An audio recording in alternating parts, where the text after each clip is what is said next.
Bonjour à tous, je me présente, je suis Noto, speedrunner français sur, donc, comme vous l'aurez deviné, Ratchet Gladiator. Je vais couper l'écran de pause. Donc ici, là, je vais vous présenter la première vidéo de mon tutoriel qui va en fait expliquer les bases du speedrun Any% sur Ratchet Gladiator. Avant tout, on va poser donc les bases, qu'est-ce que Ratchet Gladiator, qu'est-ce que les Any%, qu'est-ce que plus généralement un speedrun, au cas où que vous ne connaissiez pas. Commençons d'abord par cette première question. Donc, un speedrun est tout simplement, selon certaines conditions, le fait de finir un jeu vidéo le plus rapidement possible. Euh, pour que vous compreniez un petit peu mieux, là donc vous avez mon jeu, donc Ratchet Gladiator, et je vous ai parlé d'une catégorie qui s'appelle l'Any%. Any% veut dire en fait tout simplement que, tout comme un joueur qui commencerait le jeu pour la première fois, je vais aller dans le mode solo et lancer une nouvelle partie. Et à partir de là, on va lancer un décompte que vous voyez donc ici, qui sont en fait mes propres temps. Et le but est d'arriver donc au dernier boss et de le tuer pour valider son temps. Après, le but de la compétition étant d'être le plus rapide dans celle-ci. À l'heure où je fais cette vidéo, je suis donc 5e mondial sur la catégorie Any%. Euh, je ne fais pas cette vidéo pour prouver quoi que ce soit, c'est juste parce que j'ai du fun à le faire et que voilà, j'ai envie de partager des connaissances que je peux avoir et potentiellement en apprendre aussi. Donc revenons un petit peu sur, de manière plus détaillée sur ce que vous voyez directement devant vous là. Tout d'abord, donc vous avez le jeu qui run sur un émulateur, donc c'est une simulation d'une PS3 en fait, sur mon ordinateur. Et à côté, vous voyez ce petit écran qui va nous être très utile. Donc, qu'est-ce qu'il indique? Il vous indique donc quel jeu on joue, puisque la Ratchet Gladiator, ça sera toujours le même durant toutes les vidéos que je vous présenterai. Il indique la catégorie, car le Any% n'est pas la seule catégorie runnée, c'est la seule que je fais personnellement, mais il y a des runners sur plein d'autres catégories différentes, tout comme il y a des runners sur plein de jeux différents. Et là, on voit mes splits. Donc en fait, c'est les séparations des différents temps que je vais pouvoir faire. En fait, techniquement, je pourrais très bien faire ma course en n'ayant qu'un seul split qui serait à la fin. Le problème, c'est que comme vous allez le voir et comme je vous l'expliquerai plus tard, la run est relativement longue. Elle dure à peu près 1h30 ou 1h10 pour les plus rapides. Donc en fait, si vous faisiez 1h10 sans avoir d'informations sur est-ce que je suis en avance, est-ce que je suis en retard, est-ce que ce segment-là j'aurais pu me faire, bah, ça va être très compliqué pour vous-même d'évoluer. Donc en fait, on a ces splits qui nous permettent donc d'avoir une vision un peu plus concrète de ah mais peut-être que c'est sur les 4 premières minutes où j'ai besoin de m'améliorer. Ou alors au contraire, j'ai fait de très bonnes 4 premières minutes, voire même moins, 3 minutes 50, etc. Et en fait, ça va vous donner un avis sur où vous en êtes par rapport à vous-même en fait.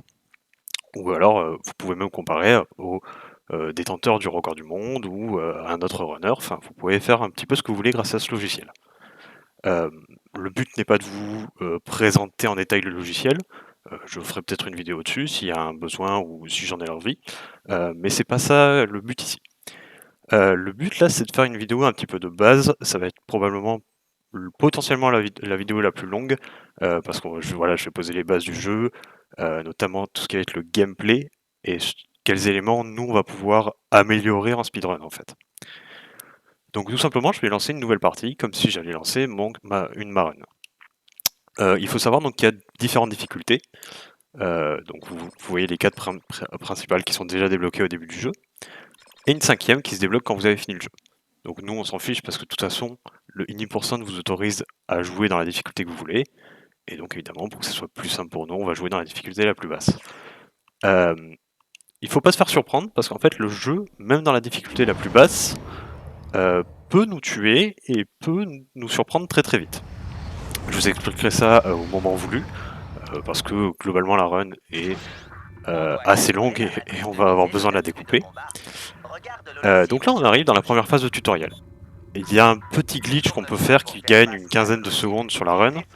Je le montrerai dans une vidéo séparée parce qu'en fait il demande de la préparation et que c'est pas un glitch que personnellement, juste d'un point de vue personnel, que j'apprécie énormément parce qu'en fait c'est juste vous avez préparé votre sauvegarde à l'avance, vous avez gagné 15 secondes.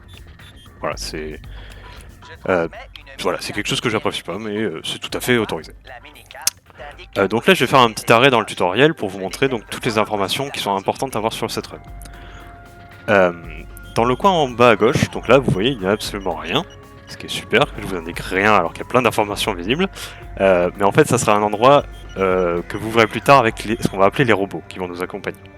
J'y reviendrai donc quand on aura donc ces fameux robots avec nous. En haut à gauche, vous voyez les armes que vous avez actuellement. Vous pouvez donc avoir 3 armes différentes en accès rapide. Donc ici vous voyez donc le duo de Viper, les munitions qu'il a, ainsi que sa barre d'expérience. Quand je vais tuer des ennemis, je vais gagner de l'expérience, et les armes peuvent donc évoluer jusqu'au niveau théoriquement 99, mais dans cette run, excusez-moi les personnages, les PNJ qui parlent en fond me déconcentrent un petit peu. Donc vous allez gagner de l'expérience et faire évoluer vos armes. Dans ce sprint run, on ira jusqu'au niveau 10 sur une arme et au niveau 7 sur une autre. On essayera de ne pas faire évoluer les autres armes. Je vous expliquerai plus en détail la gestion de l'expérience qu'on va avoir. Mais globalement voilà, c'est juste pensez juste au fait que vous gagnez de l'expérience quand vous tuez quelqu'un. Au niveau 10, je rajoute une petite nuance, au niveau 10, votre arme va gagner un pouvoir différent ou elle va être modifiée d'une certaine manière. Vous verrez ça pour le lance-mine, qui est donc une arme qu'on verra bien plus tard dans le jeu. Donc là j'ai les premiers ennemis qui arrivent et évidemment je suis pas concentré dessus, donc j'ai pas un bon pattern. Je vais nettoyer un petit peu tout en vous expliquant le reste. Donc tout en haut à gauche, au niveau de ma souris, vous voyez donc tout simplement une barre de vie. Quand je prends des coups, je perds des points de vie. Et au-dessus vous voyez une autre barre d'expérience. En fait, quand cette barre va se remplir, donc c'est la barre tout en haut, vous allez donc gagner un point de vie maximum et remplir votre barre de vie au maximum.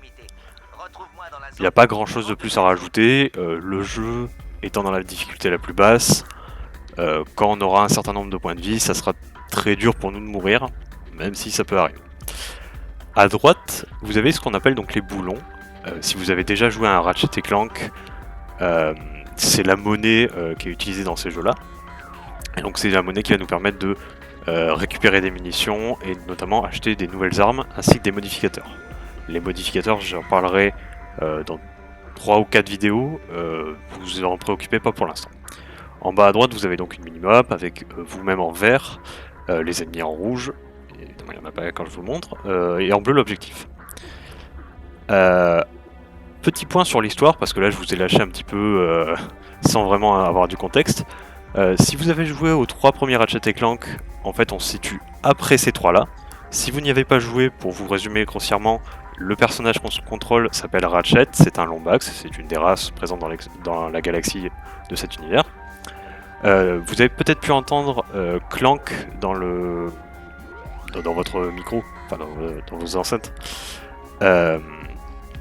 nous donner quelques astuces. Clank étant en fait le partenaire de Ratchet qui va nous fournir une aide précieuse lors des missions. Donc on va avancer un petit peu pour atteindre le hub principal du jeu, qui va être la zone où on va être présent le plus souvent.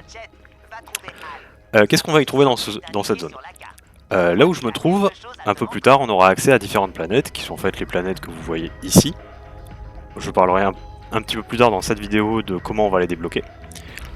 Vous voyez donc ici ce qu'on appellera un vendeur, qui en fait nous permettra donc tout simplement de remplir nos munitions, ou d'acheter des armes et des modificateurs, dont je vous ai parlé. Surtout là, on va aller récupérer nos robots qui vont en fait nous accompagner durant toute l'histoire et qui vont être nos principaux alliés sur le champ de terrain, sur le champ de bataille. Si vous ne connaissez pas les Ratchet & Clank, c'est toujours un petit peu décalé niveau ambiance. Je vais pas laisser la cinématique parce qu'il faut que je développe ce que j'ai à dire, mais je vous invite fortement à regarder les cinématiques du 1 à 3 ainsi que Gladiator, qui sont assez décalés. Hal, qui est donc un autre personnage de la série, nous a confectionné ces robots et va nous permettre de les faire évoluer. C'est une mécanique que, hélas, on ne verra pas du tout en speedrun. Ça peut intervenir dans une autre catégorie de speedrun, mais c'est fait en dehors du speedrun, un peu complexe à évoquer, mais voilà, je sais que c'est présent. Par contre, si vous faites le jeu de manière normale, c'est un endroit où vous allez revenir souvent parce qu'il y a des améliorations très intéressantes à obtenir. Donc vous voyez, il y a enfin cette icône dont je vous ai parlé. Et en fait, ça va tout simplement représenter une croix de manette Xbox ou PS3. Étant sur PC, je joue tout simplement à une manette de Xbox. Je suppose qu'il doit être possible de jouer au clavier souris, mais hélas, je ne le fais pas, donc je ne saurais vous donner de conseils dessus. Et en fait, donc ça va se représenter votre croix directionnelle. Vous allez avoir différents ordres que vous pourrez donner à vos robots. Ici, vous voyez donc l'ordre qu'on aura tout le temps, qui est en fait le fait de se regrouper autour de nous. Alors là, vu qu'ils nous suivent de base, ça ne sert à rien de leur dire de se regrouper, vu qu'ils vont tout le temps rester avec nous. Mais vous verrez au fur et à mesure, notamment dès la prochaine planète qu'on va voir, vous verrez que ça a une utilité de pouvoir les rappeler. Et en fait, il faut garder en tête une chose, c'est que quand on les rappelle à nous, ça annule les ordres précédents. Vous verrez qu'on veut faire très attention à ça, parce qu'en fait, on peut annuler la progression sur un ordre en faisant ça. Et c'est quelque chose qu'on n'a pas du tout envie de faire. Ici, c'est quelque chose qu'on verra pas du tout en speedrun, c'est en gros un classement. Oui, excusez-moi, j'ai un petit peu zappé une partie de l'histoire. Donc je vous ai dit qu'on était après les événements des 3 premiers Ratchet & Clank.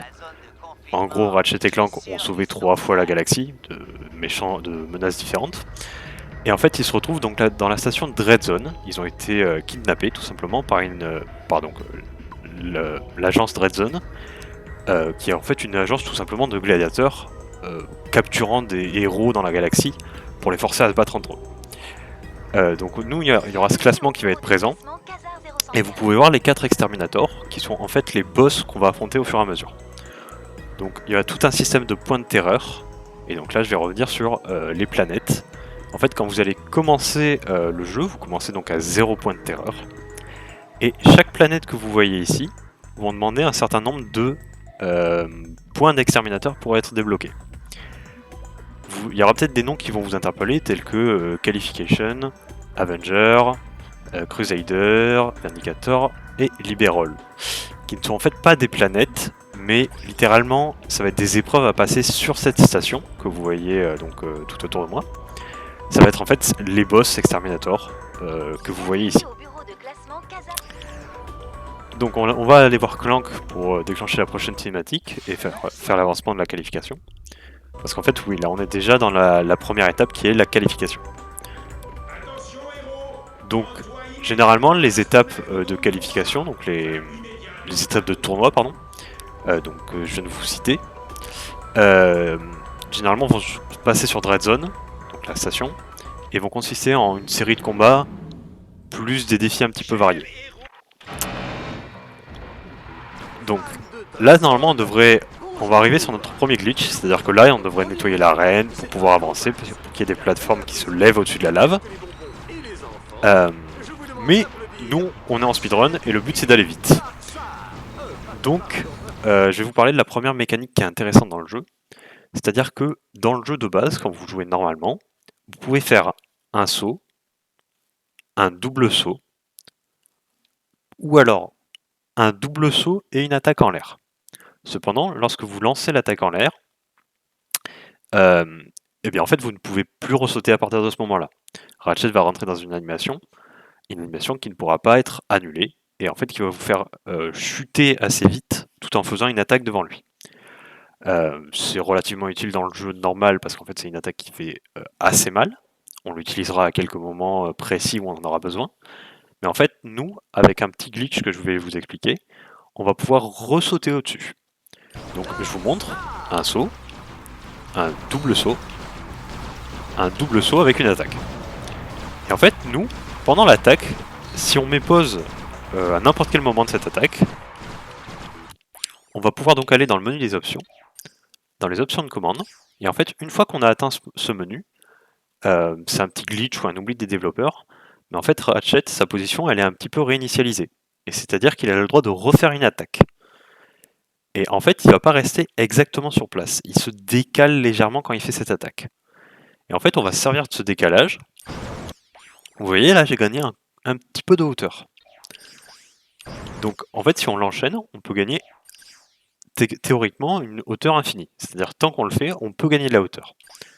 La seule chose qui va un peu nous bloquer, nous, en speedrun, c'est que, vous voyez, cette manipulation, ça demande de passer par 3 menus, ce qui est assez long. heureusement, on peut les enchaîner assez vite. Là, je vous le montre lentement, évidemment, pour expliquer. Mais donc, c'est à chaque fois un passage par plusieurs menus. Donc, c'est une petite perte de temps. Donc, on va essayer de le limiter au maximum. Donc, tout simplement, on va aller se placer donc, devant la lave. On va faire notre double saut, notre attaque, mettre sur pause, faire la manique que je vous ai montré juste avant, et le faire une deuxième fois, pour gagner assez de distance. Et donc vous voyez, j'ai réussi à passer quelque chose que j'aurais jamais pu passer avec les mécaniques de base du jeu. Donc faut faire attention parce qu'en fait, là on est dans un état où le jeu ne comprend pas tout à fait. C'est-à-dire que si je venais à tomber dans le vide, le jeu il va chercher l'endroit où me replacer. Et en fait, si je tombe par exemple ici, au lieu de me replacer juste à côté de moi, donc par exemple ici, il va me ramener tout au début du niveau parce qu'il ne comprendra pas en fait d'où je suis tombé et comment j'ai pu arriver ici. Et donc c'est une mécanique qui est très utile pour le speedrun, mais il faut faire attention à ce qu'elle implique. Donc là on va juste se contenter donc, de traverser cette zone. Normalement il faudrait nettoyer tous les ennemis ici, mais si vous tombez ici, précisément, alors évidemment l'effet live ne marche pas. Normalement ça aurait dû nous téléporter donc à l'autre bout de là où est mon viseur en fait tout simplement. Donc on va essayer d'y passer simplement à pied en nettoyant la zone tranquillement, puisque le jeu a décidé de ne pas coopérer. Donc vous voyez quand... Alors, le jeu n'a pas encore compris, mais on peut donc faire cette interaction, c'est de tourner un boulon. Cependant, si on prend un coup, ça nous annule, et vous voyez qu'on perd toute la progression du boulon. Donc c'est très risqué pour nous de le faire. Techniquement, on peut indiquer à nos robots de le faire pour nous-mêmes. Là, comme le jeu il comprend pas forcément où je suis, il me présente pas l'option, qui serait donc normalement ici, à ma droite, de tourner le boulon à ma place. Et en fait, les robots ne sont pas interrompus tant qu'ils ne sont pas détruits. Je vais vous remontrer donc le début du niveau en mourant, pour que ce soit un peu plus clair, de manière fluide, on va dire. Donc, je m'avance. Je vais aller chercher donc le petit glitch que je vous ai montré. Pour le nom, ça s'appelle l'hyperstack. Parce qu'en fait, c'est le nom de l'attaque, tout simplement. Alors, faut faire attention au timing où on le fait, parce qu'en fait, on peut soit gagner de la hauteur, soit en perdre. Selon si on le fait assez rapidement ou pas dans l'animation. C'est quelque chose qui peut se régulariser, c'est-à-dire qu'on peut apprendre à le faire de manière stable. C'est juste qu'on va en avoir beaucoup à faire dans la run. Donc au bout d'un moment, il peut y avoir par exemple de la fatigue ou de l'étourderie. Donc il faut faire attention à gérer ça aussi. Vous voyez en haut à droite, donc je suis à 5000 boulons à peu près, 5200. C'est pas encore important. Cependant, ça va l'être très très vite, notamment dans Saratos, qui sera une des deux premières planètes qu'on va voir, qui va nous permettre d'acheter une certaine arme à un moment très précis. Et on aimerait que ça soit à ce moment-là. Je voulais pas montrer parce que voilà, c'était dans le flou, mais on a eu une nouvelle interaction avec les robots qui ont pu jeter une grenade sur une tourelle pour désactiver le bouclier. Si vous tapez sur le bouclier alors qu'il est toujours activé, en fait la tourelle ne prendra pas de dégâts. Donc c'est très important d'y penser. Là en fait, on va aller voir les premiers défis. Alors qu'est-ce que sont les défis? Vous voyez qu'à côté de chaque split, ou en tout cas de la majorité d'entre eux, si on ignore les derniers tels que Stickia et Ghost Station, Dread Zone, vous voyez qu'il y a un petit numéro à côté. En fait, c'est tout simplement un pense-bête pour moi, pour me dire, une fois que tu as fini la campagne, donc c'est ce qu'on vient de voir, c'est le tracé obligatoire sur chaque planète, c'est un pense-bête pour me dire, va faire les défis, numéro donc 2, 3, etc. Vous vous préoccupez pas pour le LM, Shock Key, tout ça, qui sont en fait des pense-bêtes pour les achats qu'on va faire. Et là, vous voyez donc il y a First étoile 2. C'est tout simplement pour me faire penser de faire le premier défi 2 fois. Vous comprendrez... Enfin non, je vais vous l'expliquer maintenant. Vous voyez que ce défi vous donne donc des points, c'est les fameux points de terreur dont je vous ai parlé. Des boulons, donc ça nous importe assez peu, mais voilà, c'est surtout les points qui sont intéressants. Et des badges. Les badges, je vais y revenir quand on aura fini une autre planète pour que vous compreniez. Sachez juste que là, on a fini donc Qualification, et on a obtenu un badge vert. ça sera important quand on sera donc sur Chronos pour débloquer le combat de boss. Et notamment le combat Avenger. Donc là on a nos boulons, et là on voit qu'on va gagner 1500 points de terreur. Donc là, techniquement, on pourrait aller directement sur Catacomb 4, qui est la planète suivante. Cependant, vous voyez que si on veut aller sur Saratos, qui est donc la planète A encore après, il nous faudra donc 5000 points de terreur et 2 badges verts. On va gagner notre prochain badge vert sur Catacomb 4. Et les 5000 points de terreur, on va les gagner donc en partie sur Catacomb 4 et en partie avec le défi que je vais faire, qui va déjà nous donner une avance de 2500 points. Pardon, c'est ce défi-là qu'on fait. Donc le Grand Sommeil, c'est pas un des défis les plus durs du jeu, bien au contraire. En fait, ce qui se passe, c'est que c'est juste une phase où vous devez défendre, vous devez survivre pendant 10 manches. Et en fait, vous voyez que ma barre de vie, elle se réduit petit à petit, même quand je ne me fais pas toucher. En fait, il y a un gaz dans l'air. Si je vous laissez écouter les conversations, vous verriez que les commentateurs en parlent. Mais donc en fait, c'est juste une phase où il faut aller le plus vite possible à tuer tous les ennemis. Un aspect très important de la run, ça va être la gestion de vos munitions. C'est-à-dire que vous l'avez peut-être remarqué, mais quand je tue certains ennemis, ils lâchent un espèce de triangle vert. En fait, ce sont des munitions qu'on peut ramasser. La subtilité avec ça, en fait, c'est que le jeu va vous rendre des munitions que pour les armes où il en manque. Alors ça paraît basique dit comme ça, mais en fait, si jamais je tire ne serait-ce qu'une seule munition avec une autre arme, il y a une probabilité que la boîte de munitions me rende des munitions pour l'arme que j'utilise en ce moment ou l'arme qui a déjà perdu une munition. Nous, on voudra surtout utiliser à partir d'un moment le lance-mine et le fléau. Alors, c'est des armes que je vous présenterai quand on les aura, donc c'est dans quelques épisodes. D'ailleurs, pour l'instant, nous avons 2 armes. Le duo de Viper, qui est en gros l'arme de base dans les Ratchet et Clank, mais aussi l'arme la plus faible du jeu, ou en tout cas dans l'état où on est. Excusez-moi, le jeu parle beaucoup, ce qui est compliqué pour me concentrer. Nous, on utilise le canon magma. Pour l'instant, on va utiliser le canon magma, qui est donc en fait un fusil à pompe assez classique. Et vous voyez qu'il a évolué une première fois. Qu'est-ce que ça veut dire? Ça veut dire que maintenant, il aura plus de munitions, plus de dégâts, qu'on va potentiellement, au bout d'un moment, récupérer plus de munitions dans les caisses pour cette arme-là. Vous verrez par exemple, ça sera très flagrant avec le lance-mine qui au début n'en récupère que 2 à chaque caisse qu'on récupère, que 2 munitions pour le lance-mine, et qui au bout d'un moment va passer à 3, ce qui va nous changer un petit peu notre vie avec cette arme. Donc là je vais continuer tranquillement le défi. Vous voyez au sol, ces espèces d'orbes, c'est tout simplement les points de vie qu'on peut récupérer. Donc dans ce défi évidemment c'est important de les gérer aussi parce que vous perdez de la vie en continu et vous n'avez pas envie de mourir. Ça serait une perte de temps assez violente. Excusez-moi, je ne suis pas du tout concentré sur le spawn des ennemis, donc c'est un peu brouillon et c'est pas du tout comme ça qu'on les gérerait. C'est-à-dire qu'on les gérerait de manière plus paquée, ou alors dès qu'ils spawneraient. Parce qu'en fait, il y a très peu d'aléatoires dans le jeu. Beaucoup des apparitions d'ennemis sont fixes. Donc si vous les connaissez, vous pouvez prévoir et tirer presque en avance. Avec le lance-mine, ça sera flagrant parce qu'on pourra poser des mines à l'avance. Donc vous voyez, j'ai fini mon challenge, j'ai obtenu mes points de terreur, et je vais enfin pouvoir passer à une autre planète. Alors, j'avais prévu de faire un découpage planète par planète, enfin segment par segment. Donc je vais m'arrêter là pour en termes d'avancement dans le jeu. Cependant, il me reste quelques mécaniques à vous montrer. Où est-ce que ça va être le plus propice pour le faire? Donc là, vous voyez le transport dont je vous ai parlé qui va vous amener en fait sur la planète de votre choix.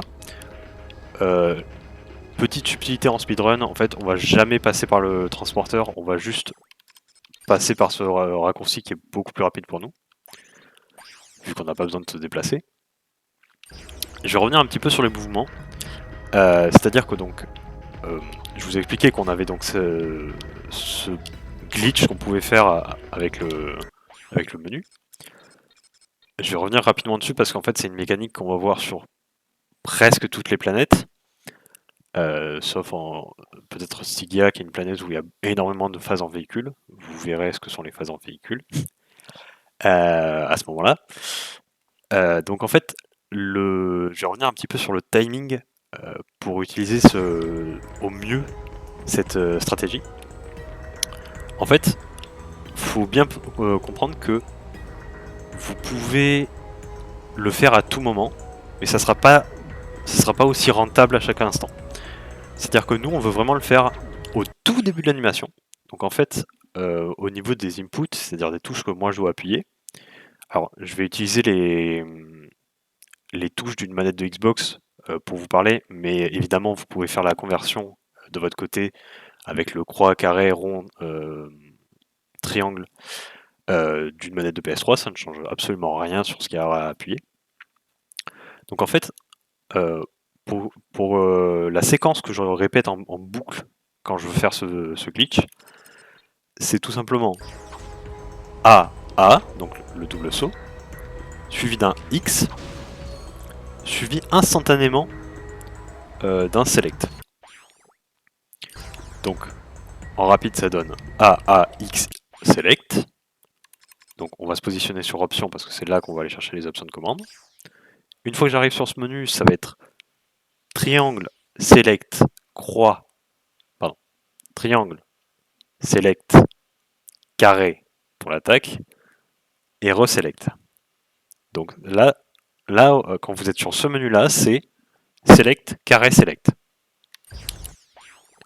Et vous voyez là, je ne l'ai pas fait de la manière la plus optimale. C'est-à-dire que j'ai perdu un petit peu de hauteur, et il aurait pu être un peu mieux fait.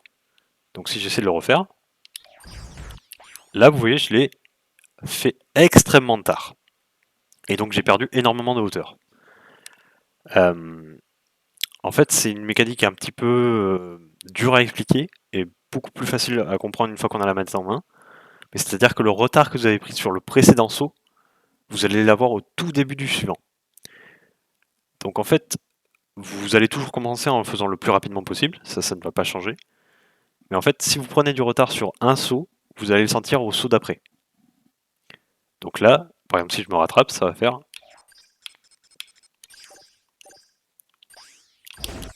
Ah, j'étais trop bas, donc forcément j'ai touché le bas de la plateforme. Ça, je dois savoir aussi, sur cette mécanique, vous allez peut-être sûrement même me voir durant les différents guides. Le déplacement au bas, vous allez voir parfois qu'il va passer en inversé ou en normal. En fait, c'est pas du tout que j'ai envie ou besoin d'y toucher, c'est juste que dans l'enchaînement des commandes, vous voyez, je fais A, A. J'arrive sur ce menu, et si je fais A une fois de trop, ça va passer en inversé. Qu'est-ce que ça passe l'inversé? C'est juste que ma caméra va être complètement inversée en haut et bas. Chose que je ne veux évidemment pas. Et donc on va essayer d'éviter au maximum, mais c'est juste que dans la précipitation et la répétition, c'est quelque chose qui risque d'arriver souvent et se répéter. Donc voilà, je m'en excuse d'avance si c'est un peu trop souvent, j'espère pas. C'est juste que c'est aussi intimidant pour moi de le faire en vocal pour une fois, d'expliquer toute cette run, donc forcément il y a un petit peu de stress aussi. Je m'excuse d'avance pour les quiproquos ou les mots, par exemple comme maintenant les mots qui vont me manquer. En tout cas j'espère que ça va être une série qui va être constructive, intéressante. Moi personnellement ça me plaît déjà de pouvoir parler d'un jeu qui m'intéresse, d'une run qui je trouve est très intéressante. Et voilà, j'espère vous donner envie de regarder la suite et que ça se passera bien et que si jamais vous avez des questions, des interrogations, des choses que vous ne comprenez pas dans la run ou que j'aurais peut-être mal expliqué ou trop vite, ou juste des questions plus génériques, n'hésitez pas à les laisser en commentaire, à mettre le fameux pouce bleu, à vous abonner, enfin voilà, je pense que vous connaissez YouTube maintenant. Et je vous souhaite une bonne soirée, voilà. Au revoir.